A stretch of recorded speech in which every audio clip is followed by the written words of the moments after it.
Alright, you guys, I'm back for the second video for my 1930s movies. Again, uh, these are all types of films besides horror, so there's like some kids' movies in this, there's some sci-fi movies, some comedies.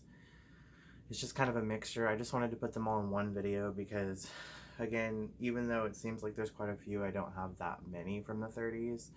Also, some of these I don't have the originals on DVD or Blu-ray. I have them like on VHS, which I didn't want to have to dig through all the VHS and bring them up here, so I'm just basically doing the ones I have up here.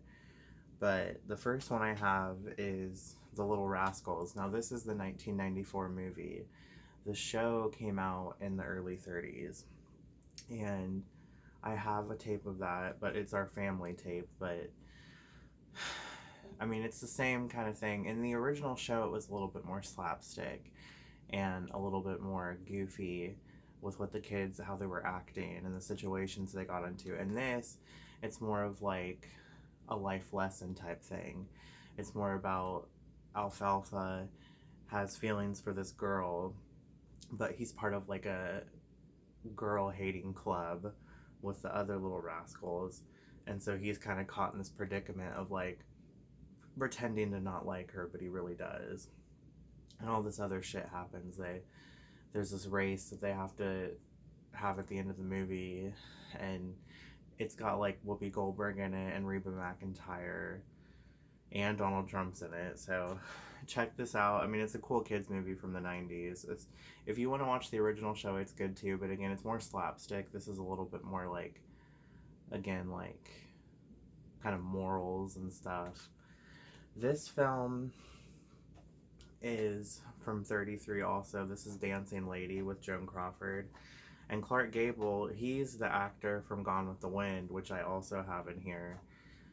Uh, Joan Crawford, she's another one of those actresses. There's a lot of controversy around her because of how she treated her adopted daughter.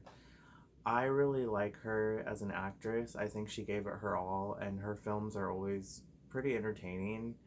So, aside from who she was in real life, I really like this film and her character in it. She's kind of like a cabaret dancer, but it's a little bit more like sleazy. It's kind of a striptease thing, and she wants to get into more professional dancing and make a living out of it. And Clark Gable's like the head of this theater production, and she wants to follow him. And I don't know if I would say like has feelings for him because she's like kind of engaged to this other guy, but this has also got the Three Stooges in it, which I thought it was pretty cool that they were like in this movie because it's like more of a Broadway musical in some parts, but it also has Fred Astaire in it, who was famous at that time for his dancing in Broadway productions. Now, this is my collection of King Kong movies. The original with Fay Wray came out in 33 also. This has got a lot of claymation in it because of the time period. They couldn't really build the island in it, so there's a lot of claymation in this, and it's kind of weird, but I do enjoy it. And it's a pretty short film. Wait, well, it's over an hour and a half, but what the hell. And then this is the adaptation from the 70s, and this has Jessica Lange in it, and I think Jeff Bridges. And this one's a little bit weirder. I mean, you could tell it was a 70s film, just the way it was put together and kind of the acting in it. Very strange, almost kind of like psychotic in some scenes. Jessica Lange is really emotional in a lot of things she does, but she was really emotional in this. Now, this is the Peter Jackson version from 2005 with Jack Black and Naomi Watts, and I really like this. I had seen this kind of on and off, after it came out, but I hadn't really watched it until I bought it. And of course, I watched the director's cut of his, which had, extra scenes with like the dinosaurs and the other creatures they find on the island. I really like this. I think this is my favorite adaptation of King Kong, which, is probably a cliche thing to say considering it was the, modern version. This is the Skull Island one. This had Samuel L. Jackson in it and a lot of other people. Tom Hiddleston, John Goodman. This one, is again kind of remaking it. They're all kind of remaking each other, but this one, again, kind of features the creatures in it a lot more, which I like because I like that, you know, I think it was the one from the 70s didn't really show a lot of the creatures. There was like one creature they showed. And I like that the idea of you going to this island and there's just all these different kinds of creatures. You know, it's just, and some of them are more funny than others. I'd say the Peter Jackson one and the Samuel L. Jackson one are the funniest ones. All right, now, before I show you these, I'm not sure this is the kind of movie that everybody would be into. It's kind of one of those like good morals, like positive vibes thing, which is the Little Women films. Now, the original came out in 33 with Katharine Hepburn, who I think is related to Audrey Hepburn, but I'm not 100 on that. Ew, there's a fucking hair on there or something. Oh, there's two hairs. Wow.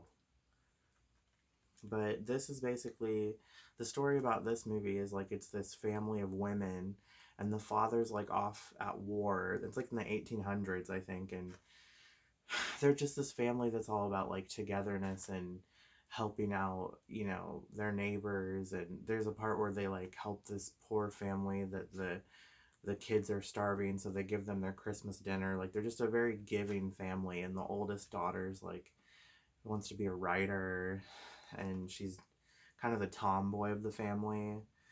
But it's really about all of the women. And then there's a remake from the 40s with Janet Leigh and Elizabeth Taylor.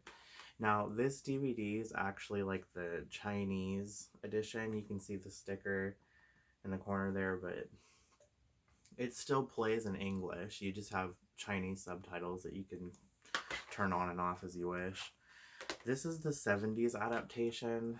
This has, not Michael Caine, that guy from Star Trek, and I can't even think of his name right now, but I haven't watched the entire thing because this one kind of drug on a little for me. It was like a mini series, I think, or something on Hallmark or something, but this one didn't get me as good as the other ones. Now, this is the 90s one. This is probably the one most people know more, and it's got Winona Ryder in it and Kirsten Dunst and Susan Sarandon. Now, this one's a really good one, too. Again, anything I said that Winona Ryder's in from the 90s is like... Now, this is like the British miniseries, I think from 2018. And I really like this one. I think that on the emotional scale, this one really hits harder. And you can really feel the family's togetherness in this one. You can really feel their connections with each other. The acting in this is just superb. And that Emily Watson, who I don't know what she's from. I want to say she's like from a Hannibal Lecter movie or something. She's the one who plays the mom in that. Now, this is the newest version of this, and this just came out last year, and this has got that, I don't even know how to pronounce her name. The actress from The Lovely Bones, I believe, and then Emma Watson, of course, Hermione, and Meryl Streep's even in this. I really like this one too. Again, I like the vibe of them. I like that it's about a family that sticks together and just does good for the world. I mean, that's a good message to send out there. This one, I have the TV show on tape. Like, we have a bunch of tapes of it, and probably recorded tapes too, off TV, but it's the Three Stooges. This is the 2012 movie with that guy from Will and Grace, but I really liked this. I think this didn't do so well. I feel like people didn't really get into this, but I thought it was great. I mean, it was just like the show. It divided the show into 3 different episodes, and even did like the theme song, then like, and Sofia Vergara's in this, and she's funny. I really like got into this, and Jane Lynch is the main nun in this. Like, come on. Now, these are technically like Disney films. I mean, the original is a Disney film, which is Snow White, and I have that on tape, which is like one of the very first, I mean, it's pretty much the very first animated film they did, but these adaptations are the live action ones. Now, this one's from the 90s. This has Sigourney Weaver in it and Sam Neill, and this is really creepy. This is Snow White, A Tale of Terror, and this one's more about like how she was into witchcraft, like the queen was into witchcraft, and kind of the horrible shit she does to the family and puts them through. This one's really cool, and it has Snow White in this is the girl who is the main girl off of Freddy vs. Jason. Now these are the newest ones, Snow White and the Huntsman, and then the Huntsman's Winter War. I like the one with Kristen Stewart a little bit better. This one's good too. Emily Blunt did a really good job in this. And of course Charlize Theron, you know, she's right on the dot too. Like she even takes the acting a step further, I think. Because it's like she challenges all the actors in the movie. But I really like them. They're pretty long movies, so you end up having to take a lot of breaks in them. Now this is that one, everybody knows what this is, but a lot of people dupe on it just because it's such a long, I mean the book's like really long, which I wouldn't even want to read that fucking book because I don't know if I would want to like take that much time out of my life to do that. But this is the movie Gone with the Wind, and I saw this at a really young age, like on TV, which it was even longer on TV with commercials. Like I can't believe I sat through that. But you know, I just said this has Clark Gable in it, and I really like this. It resembles a time period, but I just think the imagery is so beautiful. It's so like theater production-y, and this movie really sticks out to me, and it's really beautiful, and it's, you know, one of the few films in the 30s that was in color.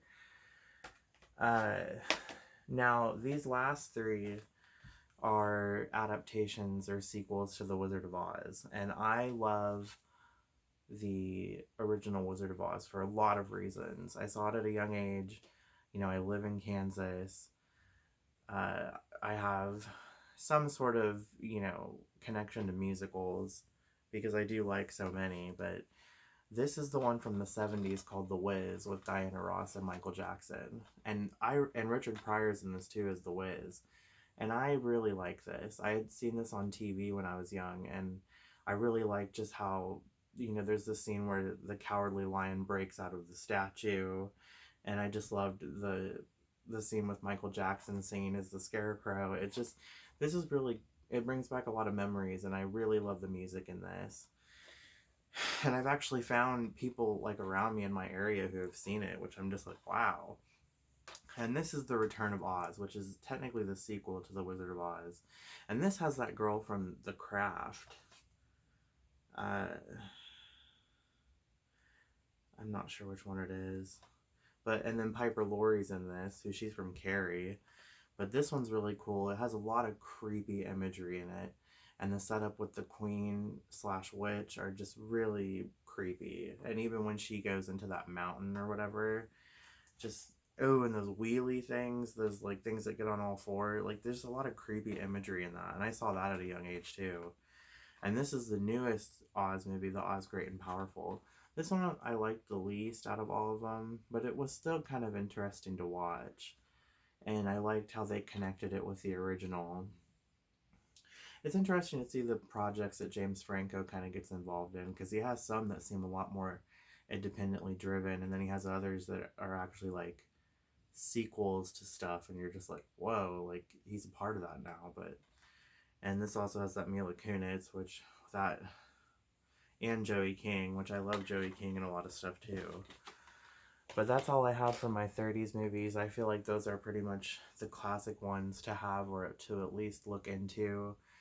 Obviously I'll be doing the 40s soon, but again, I'm probably going to wait a couple weeks so I can collect the last of the ones I'm looking for. I hope you enjoyed watching, and I hope you continue to watch my new videos as they come in, and I appreciate you taking your time to watch them.